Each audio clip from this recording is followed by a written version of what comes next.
Today we're going to learn a little bit about the French, English, and Dutch colonies, particularly the French and the Dutch. So let's talk about Jacques Cartier.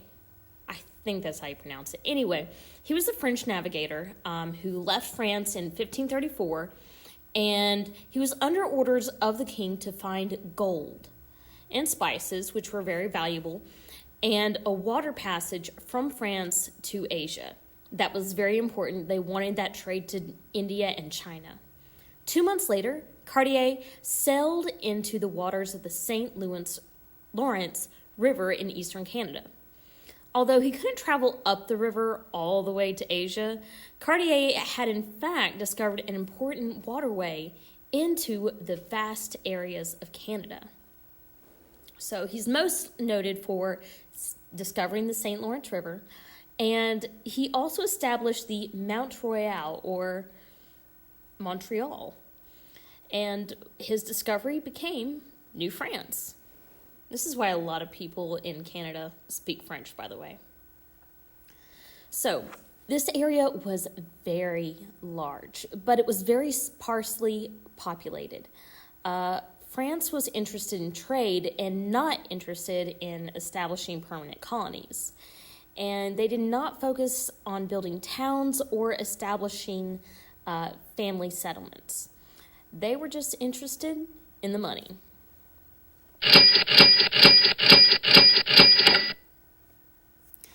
The English, however, were under the approval of King James to found colonies in North America. Colonies such as Jamestown. After a disastrous beginning of searching for gold, which did not exist there, farmers discovered their own type of gold, tobacco. In 1620, Puritans, people who fled the Anglican Church, who were persecuting them, brought their families to build a model community where they could be free from religious persecution.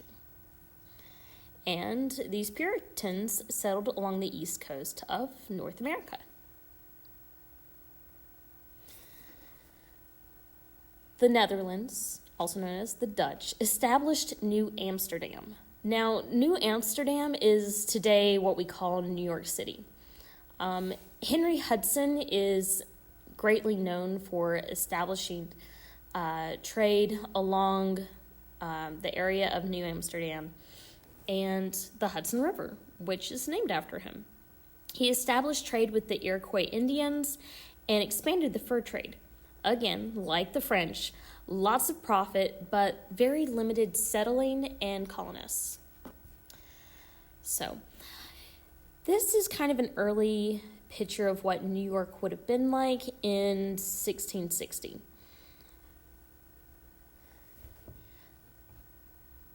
Okay, now let's talk a little bit about the Caribbean, or some people pronounce it Caribbean.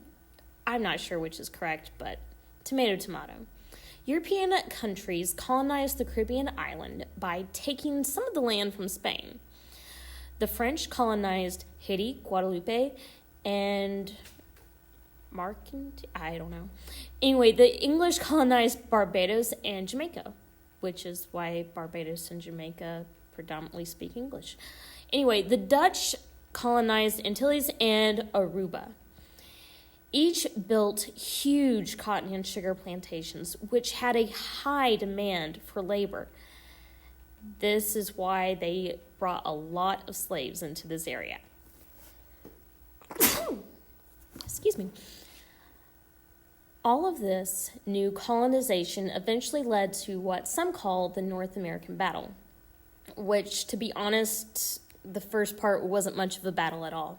The English got permission to overtake New Amsterdam and call it New York, and basically it was just a show of power. They pulled up to New Amsterdam, the government officials left, and the rest of the Dutch surrendered New Amsterdam without a shot, and New Amsterdam became New York City. Anyway, expanding English colonies clashed with French landholdings. Then we had the French and Indian War, where we fought the French and the French's allies, the Indians. Thus, it became called the French and Indian War in the 1750s. And as a result of this war, the English won most of the control of North America. But the French still got Canada. So, okay, that's it. I'm not sure if I actually assigned Henry Hudson Brain Pop, but if I did, go ahead and do it. If not, I guess you can just do the one I did assign.